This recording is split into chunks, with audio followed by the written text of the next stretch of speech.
Okay, Lisa, you're a weight loss coach. Yes. Your typical client would be a city woman working in basically a city woman in London. But what is your approach to helping your clients get their weight down, controlling what they eat, and looking and feel better about themselves?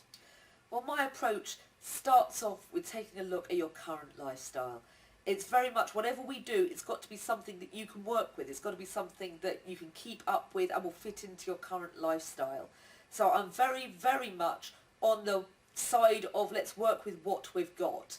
I don't want you to I don't want you to massively change your lifestyle to fit in with your diet. I want your diet to fit in with your lifestyle.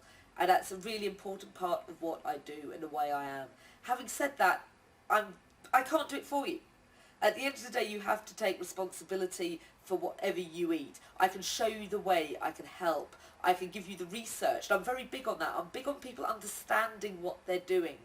I can't tell you what to do and you may go ahead and do it.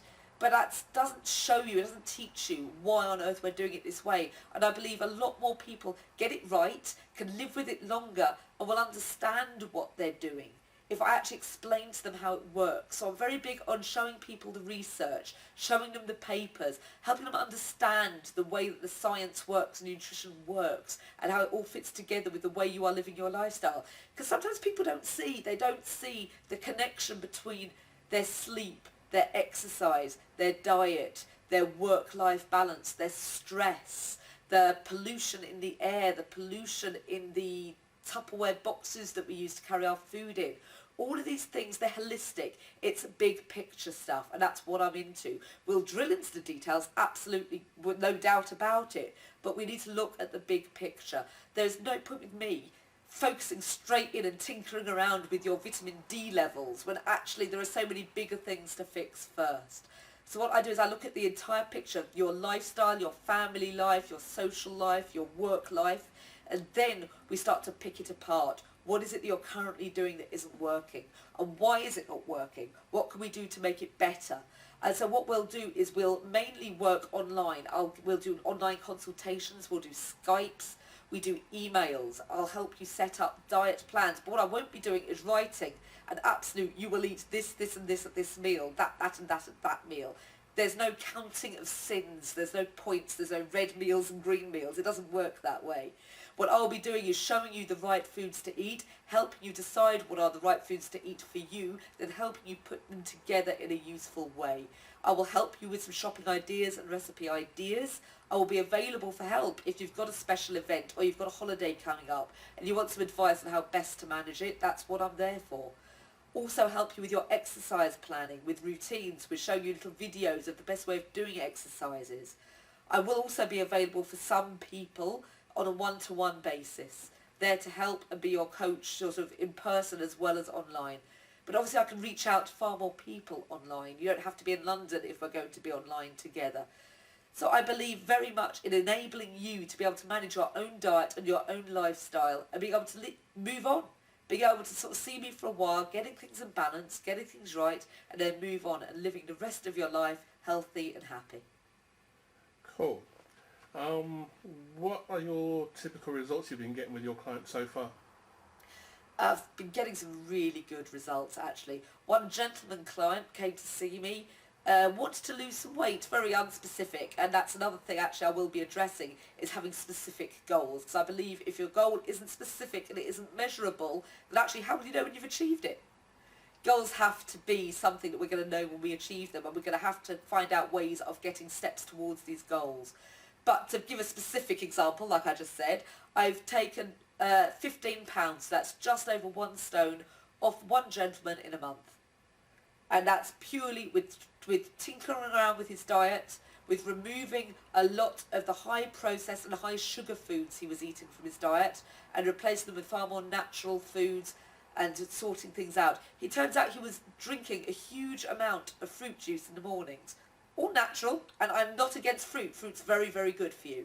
But in order to get a pint of fruit juice, you need to juice an insane amount of fruit, I've discovered. I've never actually tried to do it. Something like 15 apples and 20 carrots, a huge amount. You couldn't eat 15 apples for breakfast. Or if you could, I'd take my hat off to you. It's a huge amount.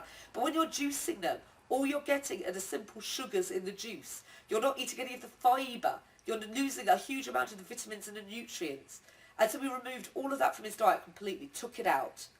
So changed his breakfast completely, changed a lot of what he was eating, 2 workouts a week, an hour each, and with that we took a stone off him in a month.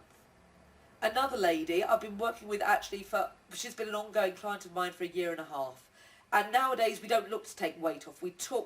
How much did we take off her? We took 10 pounds off her, that's 5 kilos. Took that off relatively quickly, took it off in 6 weeks. And those 6 weeks, we was just, again, played around with her diet, removed some stuff, put a lot of stuff in. Actually, I think calorifically she's probably eating more now than she was then. But it's the right foods. And now I work out with her twice a week. And what we do now is when she goes on holiday or when she goes away on a big work conference, we discuss what she's going to eat.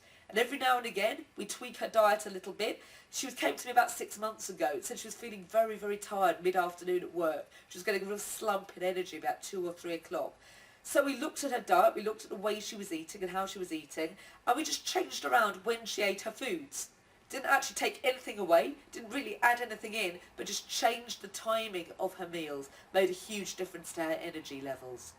There's another lady that I'm working with at the moment. I've only been seeing her 2 weeks. So far she's lost half a stone, and I'm thrilled for her. Absolutely thrilled for her. She's never been able to do it before. She's got a long way to go, but I really believe she's going to get there this time. I think the light switch has turned on for her in a major, major way. And with this lady for quite a while, every time she was bored or every time she was upset, she would go out and buy cakes and sweets and chocolate. And we've stopped it. We've just stopped that because sometimes there isn't a direct replacement. Sometimes it's about accepting that actually, yes, I am bored or I am annoyed or I am miserable. But actually eating the chocolate isn't going to change that for a moment. It's about addressing the underlying concerns to go with it and not using food as a reward or as a comfort blanket, which we all do. We need to look at food as fuel. It is fuel for our body. It is fuel for our health. It doesn't need to be this big psychological thing that a lot of us make it into. And I work with clients as well quite often to unpick some of that side of their psychological sort of issues with and around food. So there's some of the people I'm seeing and some of the results that I've been getting.